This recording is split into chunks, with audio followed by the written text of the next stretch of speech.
Hi, everybody. Welcome to episode 102 of the One Thing podcast. I'm your host, Dr. Adam Rindy. I'm so delighted to welcome back our first guest ever on the One Thing podcast. This is Dr. Geoff Lecovin, who joins us on episode 102. We speak about breathwork today. He was on our very first episode speaking about metabolic flexibility. You'll see Dr. Lecovin is a very dynamic healthcare provider. He has degrees in chiropractic medicine, naturopathic medicine, acupuncture, nutrition, and now he's delved into certifications in breathwork. He also is very involved with personal fitness, and he has always crafted his career about developing tools and techniques to help people empower themselves and help them be their own inner healer. With the breathwork conversation, we got into learning about the history of breathwork, the different techniques that are done in breathwork practices, the physiology changes that take place when you do breathwork, what a typical session looks like, the impact breathwork has on brain function, and how it helps develop and improve psychological health and physical health. Dr. Lecovin walked us through a typical session that he uses with his clients. These sessions can involve music and movement and various breathing techniques that are designed to change the brain. This is much more than your just typical deep breathing practice. This is really profound work, and I think you'll find that the discussion was deep and informative, and he leaves us with a lot of inspiration and motivation to make breathwork a part of our daily practice. So without further ado, I welcome you to the next episode of the One Thing podcast. Dr. Lecovin, welcome to the One Thing podcast. It's a delight to be here with you. Thank you. It's a pleasure to be here with you again. Yeah, so you were the first guest of all time on the One Thing podcast, and now we're 100 episodes in, and it's just really great to reflect and get a chance to talk with you again. We've come a long way since then. Yeah, I feel honored to be on your podcast. It's just a great dissemination of really practical and useful information, and glad that I can be part of it. Yeah. Thank you. And you and I have known each other for over 20 years. And you actually were one of the first mentors I ever had in the profession. So I think it's always really fun for me to look back and just see like the journey. And when we were discussing to do this podcast together, I was looking back at some old things that we've done together. And we gave a workshop on foam rollers and on myofascial release techniques. And back at Bastyr in 2008, it's fun to look at that. And then today to be speaking about breathwork and just to see how your career has really, you're like a consummate learner and you're always building your skills and always trying to build yourself and learn and improve. And it's just amazing how much you continue to grow and add to your practice. So with that, yeah, just curious when you started to really get into breathwork and how that developed. Okay, I've always been interested in altered states of consciousness, and dating back to when I was a kid, and just did a lot of reading and also a lot of reading Don Juan, the book Carlos Castaneda, and that was my first introduction. And then there was a book called Altered States of Consciousness by Charles Tarp that I read. And then the interest was there, but there was always that fear factor of letting go and just trusting. And so years go by, I go through my training, and then my mom told me about something called holotropic breathwork. So I was intrigued by that. I bought the book and started reading about it and just put that to the side, just I wasn't ready. And then more recently, within the last couple of years, I just became more and more open to the idea of letting go and just trusting my inner healer and feeling more comfortable. I think one of the biggest triggers or impetus for me was, as in the state of Oregon, psilocybin is now legal, and they are training facilitators in order to help people have access to this plant medicine. So my wife Stephanie and I went through a certification through a company called Inner Trek out of Portland. And while it's legal in Portland, this is not a licensed state. So I wanted to be able to offer like another way to access an altered state of consciousness that's legal until we can access psilocybin legally in this state and facilitate sessions here. Okay. So that's interesting because I think most people don't associate breath work with altered states of consciousness necessarily. So maybe you could break down like what the definition of breath work is and how you're framing that definition. Sure. So breathwork can be defined as specific volitional manipulation of your breath to enhance health. And we're enhancing health, look at it from a holistic perspective. So there's physical health, there's biochemical health, and there's mental emotional health. So when you manipulate your breath, you can manipulate all aspects holistically of your health. And even there's a spiritual aspect as well. And so we can talk about this a little bit more, but when you are manipulating your breath, you are producing different hormones and neurotransmitters. So one of them is, I use the acronym ADOS. Okay. So the A would stand for anandamide and adrenaline. So anandamide is the bliss chemical. It's commonly associated with cannabis. And then there's adrenaline. And then D stands for dopamine. And then there's O for oxytocin, S for serotonin, and an E for endorphins. And so when you are manipulating all these neurotransmitters, you're going to get into an altered state, specifically the serotonin and the dopamine. And the oxytocin makes you feel more connected. It's the love hormone, right? Mm-hmm. So by manipulating all these different hormones, you get into an altered state of consciousness. And one of the other things that happens is you have something called transient hypofrontality. So there's part of your brain in the prefrontal cortex where there's a place called the default mode network. And that's like your ego. That's your story. That's who you are. And when you reduce the blood flow to this area, you can get into a state where you're not focused so much on you, but you're more open to spiritual types of experiences and altered states. Okay.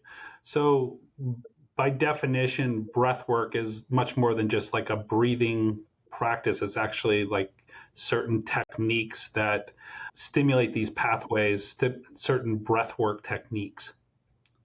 Yes, there's a lot of ways, and we'll talk about them, to manipulate your breath. But let's go historically first, and then we'll come back up and talk about the science.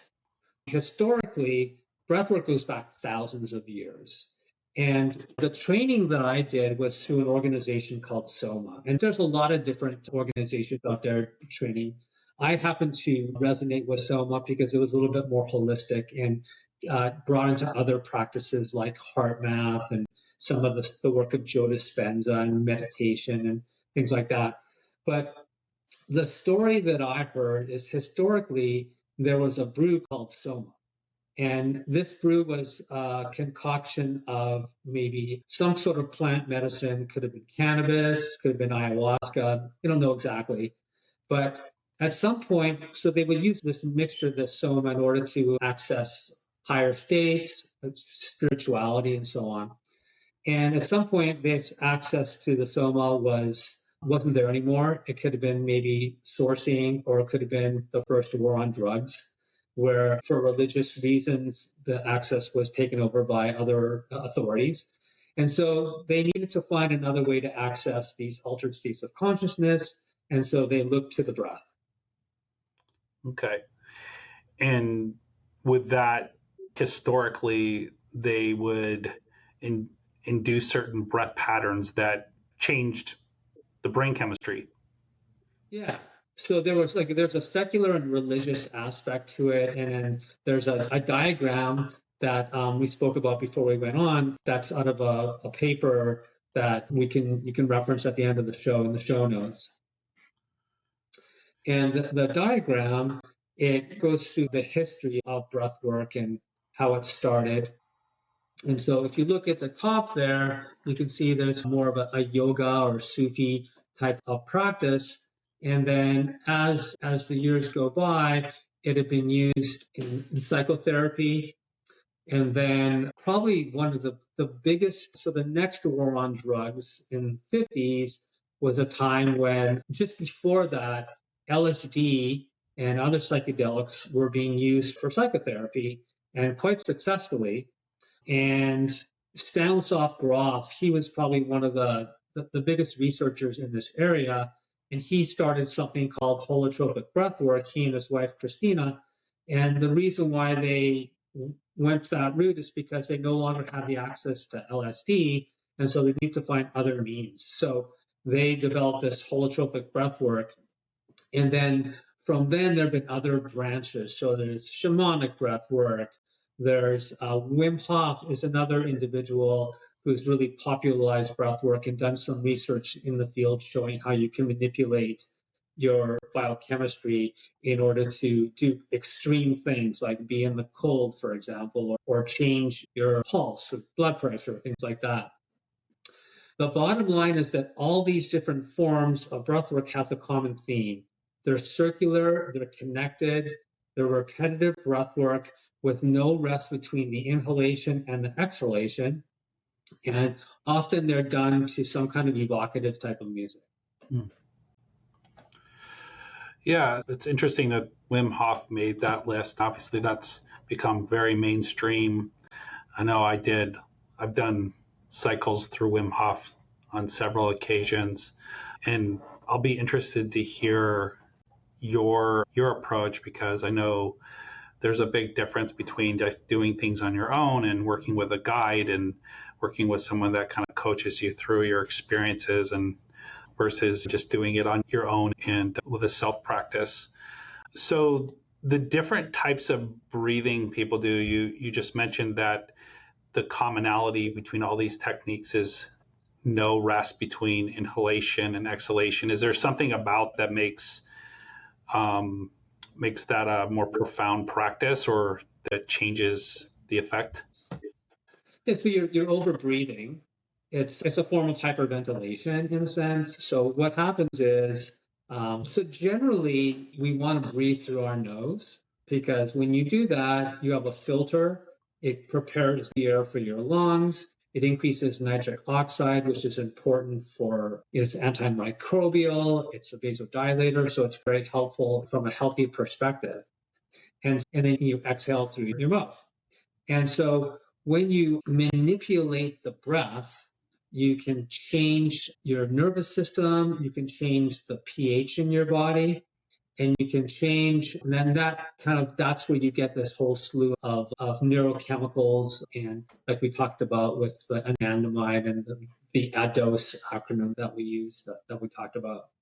So generally, when you breathe through your nose and out through your mouth, hopefully you're doing like a belly breath. So the ideal is you breathe into your belly and then into your chest. And when you breathe into your belly, a lot of times there's stuck energy in that area, and you can release that energy and then you bring it up to your chest, where there are a lot of times stuck emotions. So you move energy and you move emotions. So with this breath work, a lot of times people who have somatic types of traumas stored in their body, you can get some kind of a release from that perspective. And so if somebody's just doing like in through the nose, out through the mouth and you can use like maybe a 4-4 tempo, so in for 4 seconds, out for 4 seconds, that's more like a balanced type of breathing where you're going to balance your sympathetic and your parasympathetic. And I think your audience probably knows the sympathetic is that part of your autonomic nervous system that is your fight, flight, or freeze. And it's unfortunately, it's a part that a lot of us are stuck in these days because of the ongoing stress. And it's not like we're running away from a bear or a saber-toothed tiger. We're running away from bad relationships, jobs, poor nutrition, things like that. The other part is the parasympathetic, which is the rest and digest, or the breathe and feed. And that's where a lot of the anti-inflammatory effects occur, where you're increasing your vagal tone.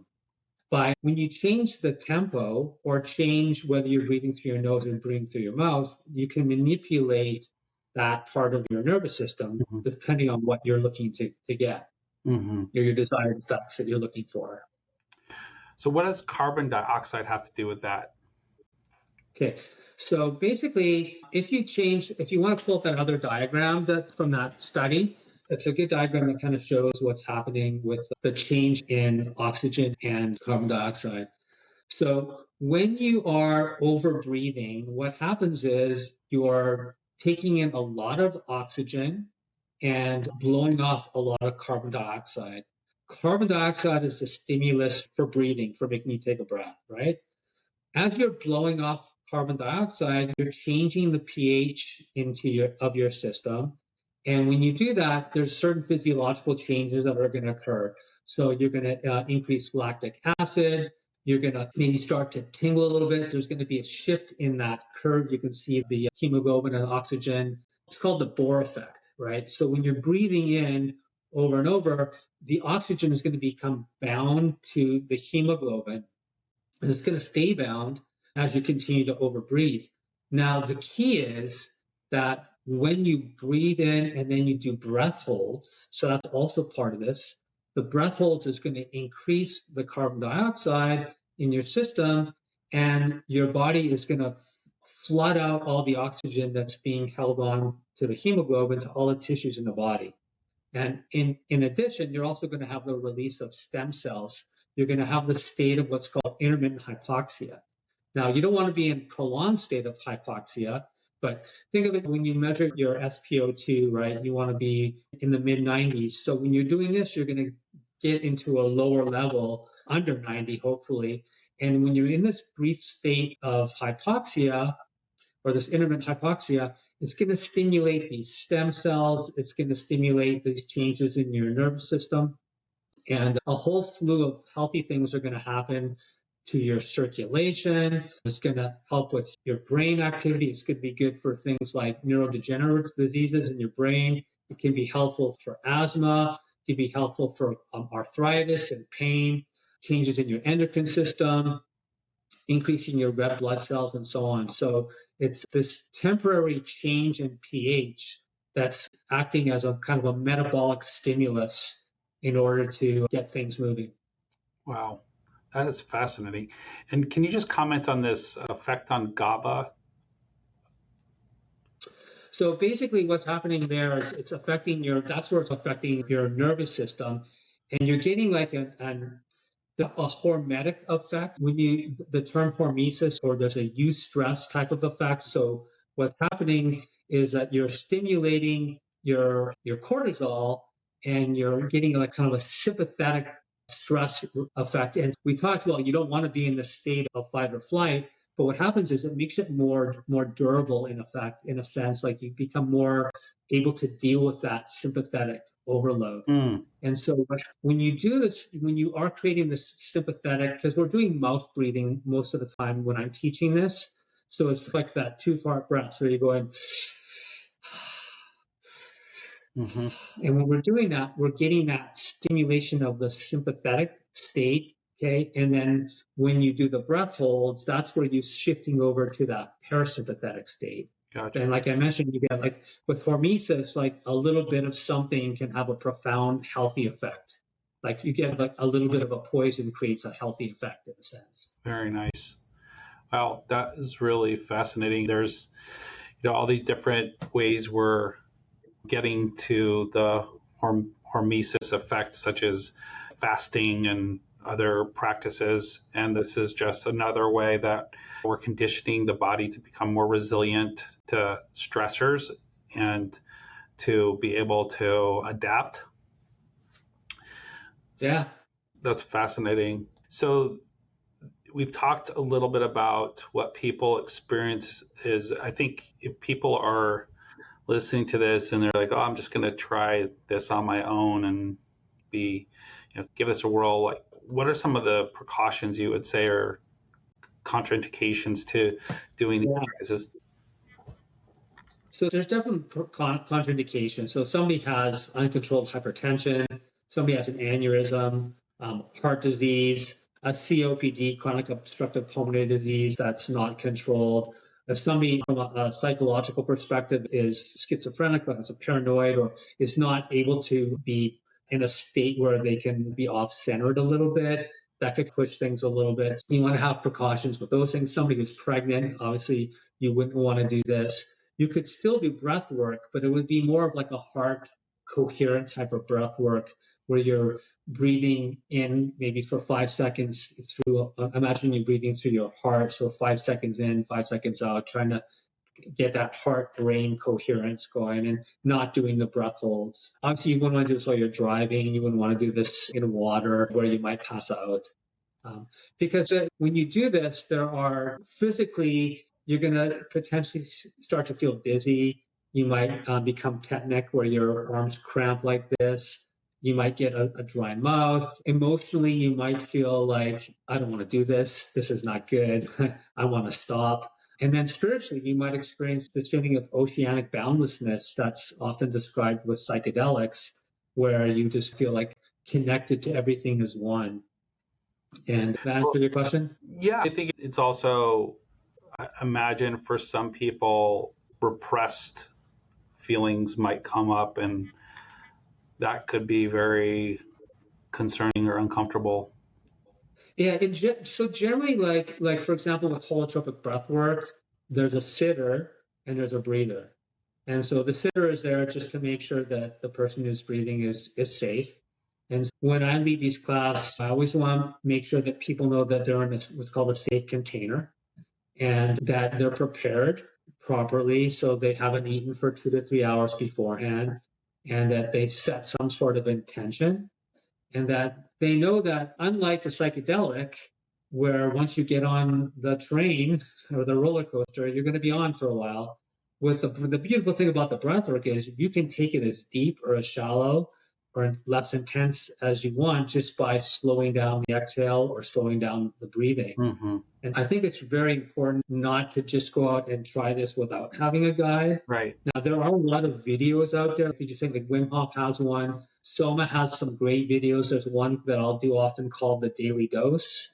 And that video guides you through 20 minutes of the circular continuous breath work with some music and guides you on like in 2, 3, 4, out 2, 3, 4, and then holding your breath on the inhalation and the exhalation. So the breath holds are like a big key to this. In the Soma breathing that I took, we do breath holds both on expiration, full expiration, and on full inspiration. Mm-hmm. And those create slightly different effects, but in general, you're still increasing the CO2, flooding the system with oxygen, and then increasing that transient hypofrontality where you're getting to that altered state because you're decreasing circulation to a certain part of your brain. That's where your ego is stored.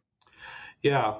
And I want to get more into that here because I think one of the real interesting benefits of this practice is how we all can get stuck in our lives and feel like we're blocked in our progress or we're not able to manifest our path or our true self. And there's limitations that can crop up in our ego or in our brain. And so one of the things that's really interesting about this practice is how you can shift those patterns. And so you talked about the default mode network, and I'd love to hear more about that and what actually is that, and can you give us some examples? Yeah, so it's an area in your prefrontal cortex that is, as you grow and develop as a person and your personality, you get a story. Like, I'm Geoff, the naturopathic chiropractor, acupuncturist, and I see patients, and I have a family, and and I go to the gym, and this is my life, and this is who I am.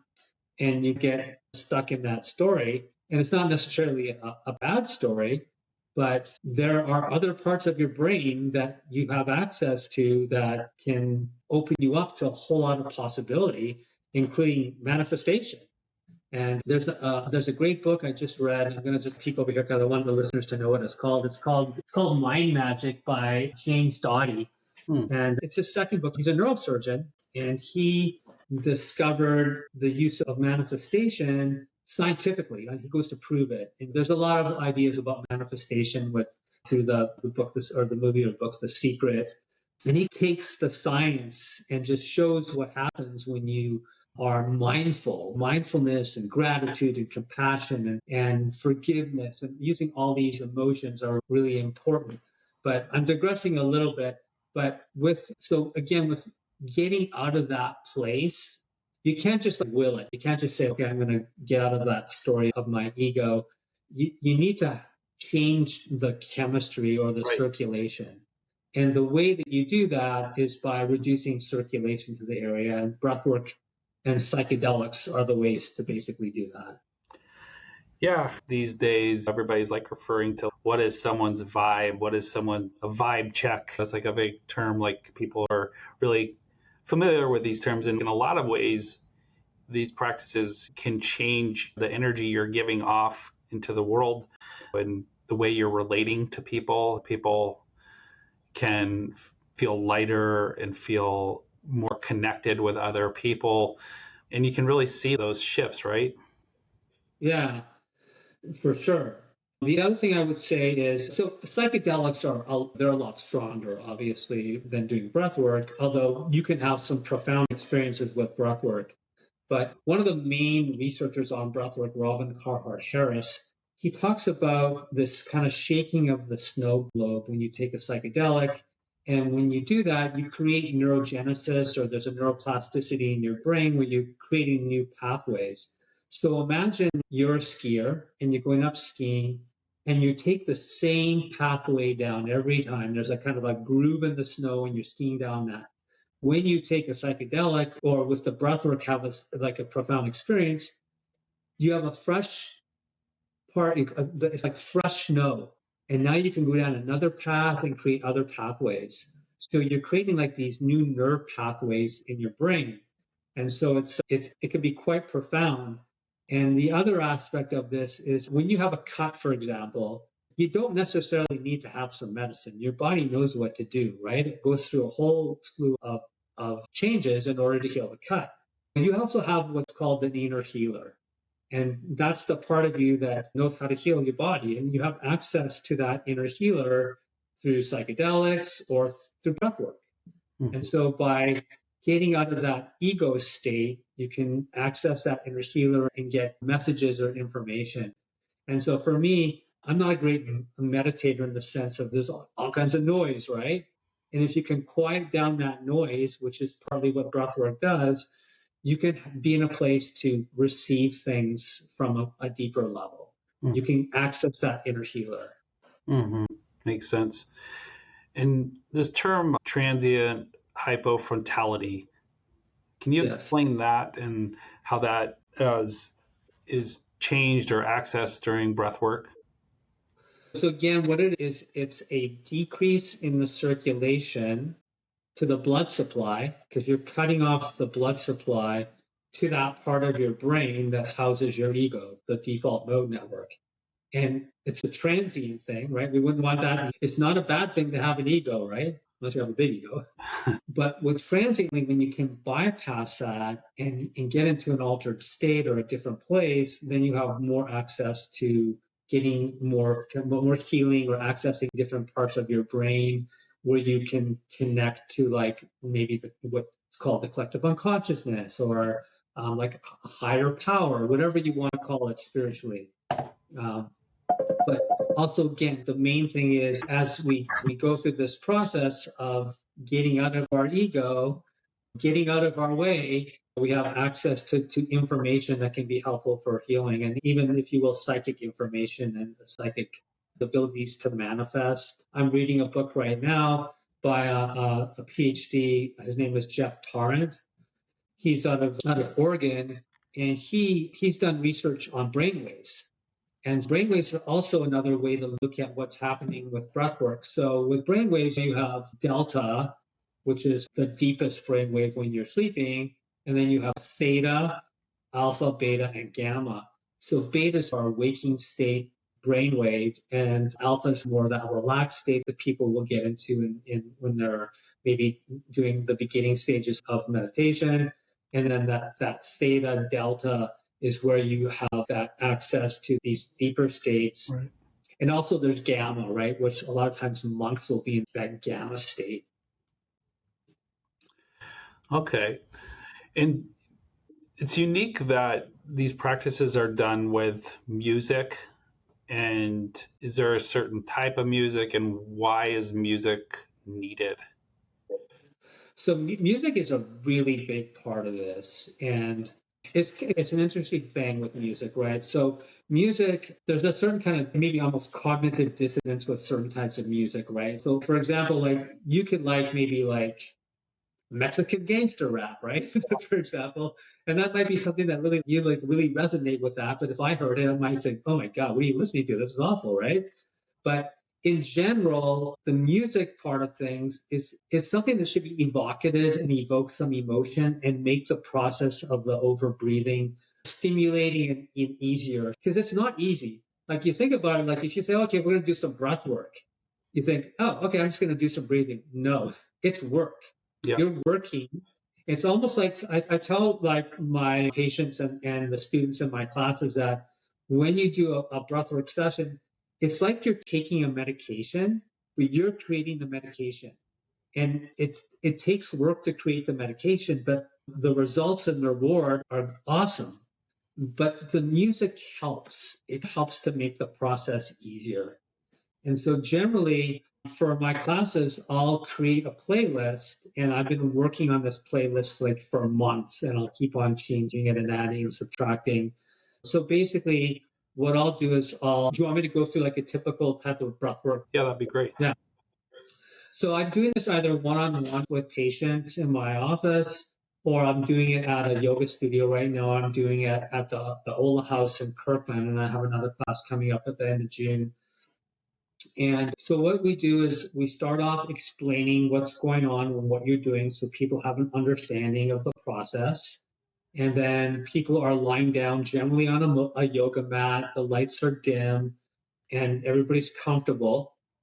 And a lot of times people will wear eye shades because it allows you to go in deeper as well, having your eyes covered.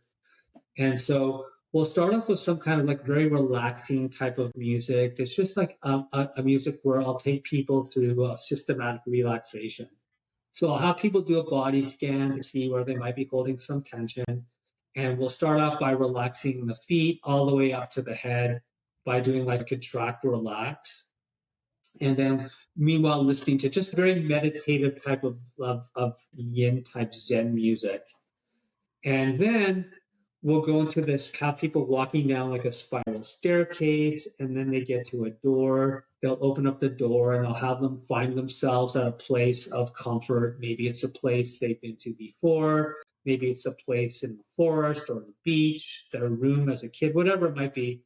And I have them just say, whatever comes to you, just accept it. If you have any questions, ask. If you have some intentions that you want, go ahead and set these intentions. And then we start the music, the breathwork music. And so for about 40, my sessions are usually about 40 minutes of this intense breathwork. But this work people can do like up to 3 hours, 4 hours of this breathing. Holotropic breathwork goes on for a lot longer. But I found that like in 40 minutes, I can get a lot of stuff and a lot of changes can happen. So basically we're going to like this for a good amount of time. I'll have people maybe do like a song, maybe 4 minutes of that, and then we'll do like breath holds. So they'll exhale all the way, they'll hold, and then we'll work our way up to maybe like a minute to a minute and a half.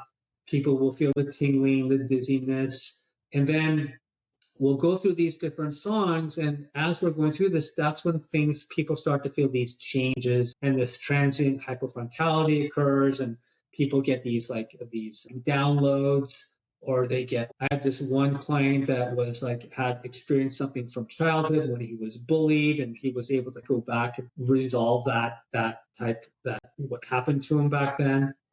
And so we go through this heavy breathing and then we spend about 20, 30 minutes with just like very relaxing music. That's just no words and just totally like non-evocative, just very relaxing. Mm-hmm. And during that time, we'll go through a kind of a meditation. So I'll say for one song, I want you to think of something you're grateful for. So gratitude is such an important meditation that creates all kinds of changes in your body.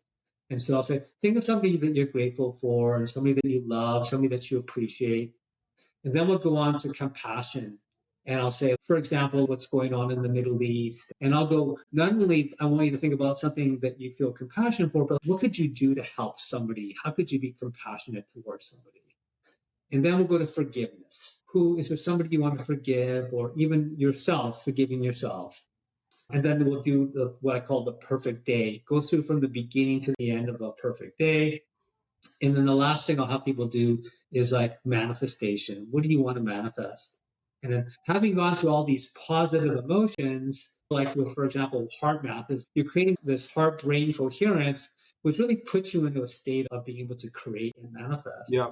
And you're really, you're connecting that energy out there in the universe. Yep. And then the power of a group session doing this, you can really make some positive changes in your life.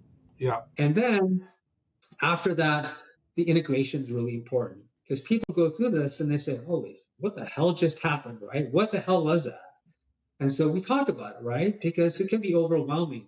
And the integration process is as important as the process of the breathing and so on. And so I'll have people integrate by sharing, by making sure that they take care of themselves with good nutrition, by maybe going for a walk.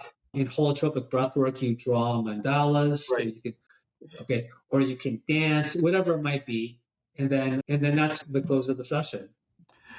Great. Wow, that's so comprehensive, and it seems like just very well thought through. And I really like the last part too, because integration of the experiences and grounding it into your body is so important.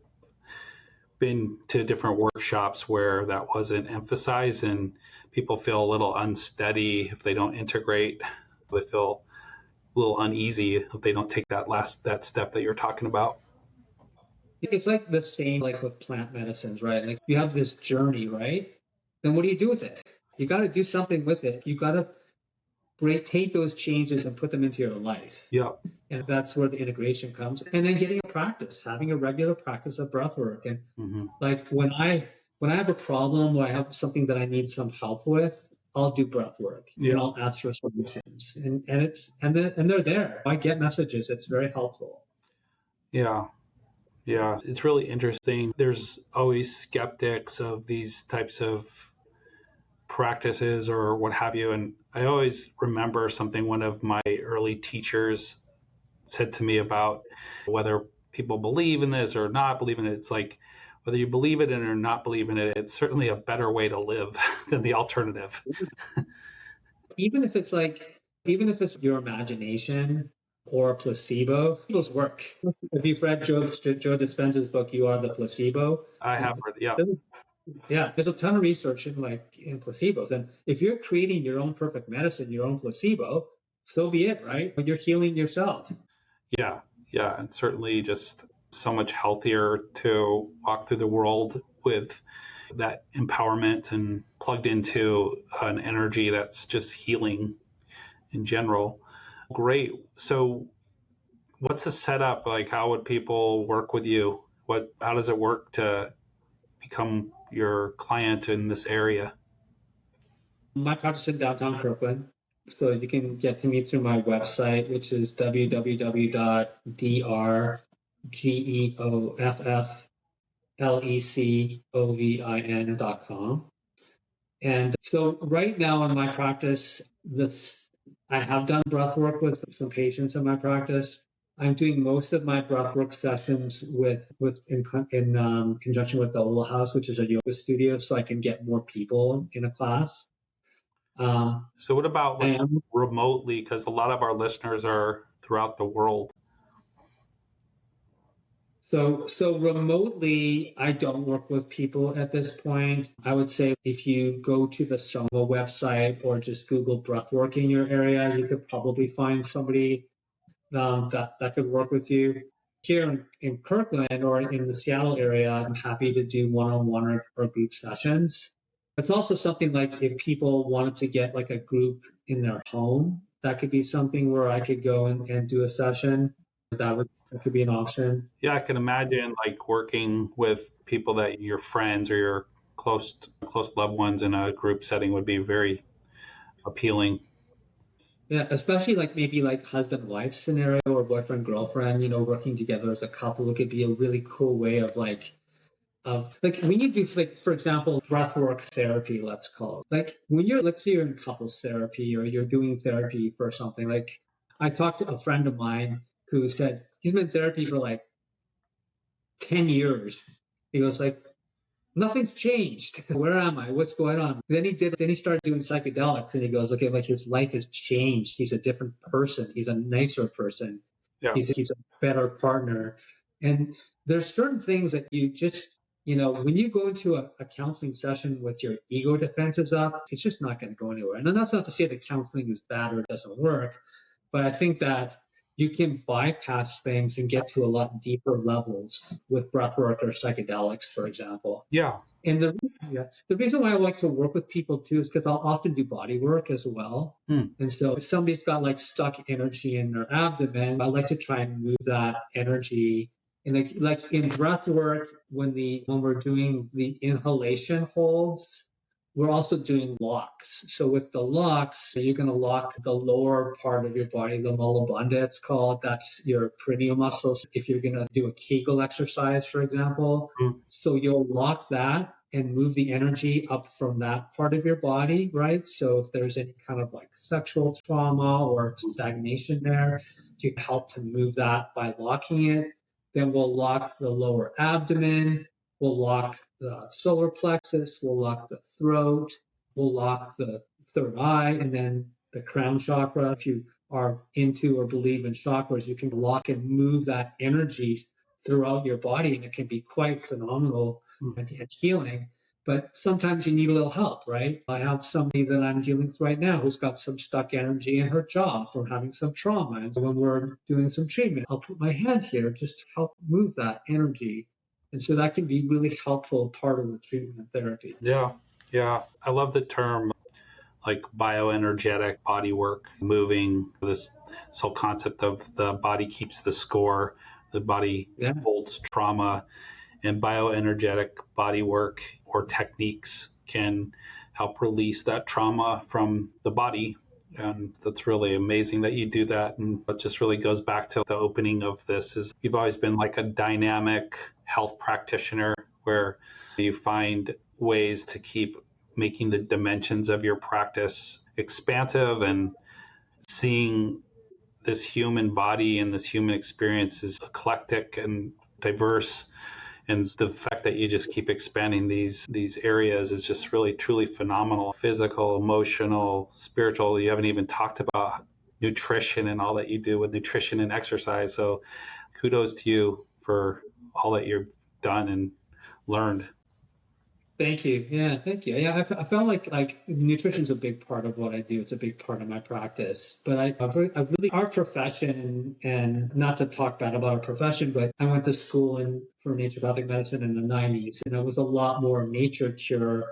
And back then, the scope of practice, we didn't even have the ability to prescribe antibiotics, and that slowly came in Washington in the 90s. And I just find that a lot of our profession it's just so easy to take something, to take this drug, or to take somebody that will go into for a naturopathic visit and come out with a couple $100 worth of supplements rather than you need to change your diet. I teach my patients like a pyramid of prioritization of nutrition, and the foundation is not a nutritional supplement. That's the top of it, and you can't out supplement a bad lifestyle and a bad diet. Right. But getting back to breath work, it's just a way to make those changes in your body by manipulating your breath and then just using your own body or using the elements with hot and cold. These are so many things that we as naturopaths have that I think our profession is losing the sight of just because we want to become accepted and fit into the system, which you're never gonna get fit in. I don't believe you're gonna fit in as a naturopathic physician into a medical model, Right. because you're not. But if you stay in your lane, in my opinion, and do things that are profound, I'd rather my patient say to his medical doctor, "Oh my God, I went to see this guy who did some breath work on it, and my headaches are better, and I've had a lot more energy, and I haven't even changed my diet yet." Exactly. Said. Yeah. Any closing thoughts other than that you just shared? That was really excellent. Anything that people who maybe this is the first time they've heard or really dove into the breathwork topic, like any just basic takeaways that they could try at home or try to dabble in? Yeah. So I think that I want to give everybody a tool, a practical tool that they can take home and use. And there's videos on this if you want to go to. You've probably heard of Andrew Weil. He's the integrative medical doctor. And so the breathwork is called 478. And so with this particular breathing, it's 4 seconds inhaling through the nose. We can try it in a second if you want. 7 seconds holding, and then 8 seconds breathing out through the mouth with an ah. So if your exhale is longer than your inhale, you're going to have more of a parasympathetic effect, right? And when you use this type of breath work, you can immediately shift your body from that state of fight or flight to a state of relaxation or increasing your vagal tone. And that stimulates the back of your throat, and that will increase vagal tone as well. So if you want to practice, you're going to go like in for 4 seconds. And I've had patients do this and lower their blood pressure in a matter of minutes. And so what you would want to do, this 4-7-8 breathing, four times, like a set of four, and then throughout the day. So if you find that you're stressed out or you're in an argument with your spouse or your girlfriend or your boss, whatever it might be, try this and see how you feel. Wonderful. Thank you so much. And hopefully 100 episodes don't go by till we catch up again. But thank you for being here and sharing this wisdom. And I look forward to having people set up sessions with you and continue to learn this most important practice. Thank you for having me. It's been a pleasure. You're welcome. Thank you so much for tuning in to this week's episode of the One Thing Podcast. Please share these episodes with your friends, loved ones, colleagues, patients, healthcare providers, anyone who you feel might benefit from hearing these informative interviews. We tend to learn best from people sharing things with us. That's often the first time it's introduced. So don't hesitate if the content of these episodes reminded you of someone that might benefit from it. Forward the episode to them, and I'm sure they'll either appreciate it or be appreciative that you've thought of them. So once again, we'll look forward to seeing you next episode on the One Thing Podcast. And again, much appreciation for you being here with me.